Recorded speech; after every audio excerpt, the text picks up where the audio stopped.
என்னண்ணே ஒரு மாதிரி சோகமா அழுவுற மாதிரி இருக்கீங்க, என்னண்ணாச்சு? அந்த கூத்தா ஏப்பா கேக்குற? என்னாச்சுண்ணே? காலையில என் பொண்டாட்டி ஆ ரசகுல்லா செய்யறேன் ஆ சாப்பிட்டு போங்க அப்படின்னா. சூப்பர், நல்ல விஷயம் தானே.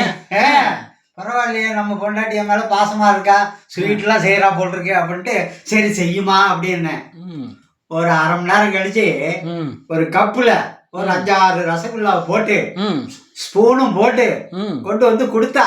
ஆ நானும் ஆசையா சாப்பிடலான்னு பார்த்தா அதுல கருவேப்பிலை கொத்தமல்லி எல்லாம் கிடந்தது, மிதந்தது. ஆ என்னடான்னு ஒரு டவுட்டா இருந்துச்சு. ஆ அப்புறம் அதை எடுத்து வாயில வச்சா காரம், புளிப்பு, பூண்டு வாசம். அடப்பாவிங்களா. என்னடி இது ஒரு மாதிரியா இருக்கு அப்படின்னா, ஏங்க ரசகுல்லாங்க? ஆமா, அது ஏன் இப்படி இருக்கு?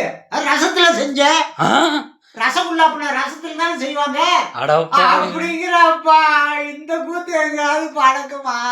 ஐயோ பாவண்ணே, நீங்க நல்ல அழகு, போங்க.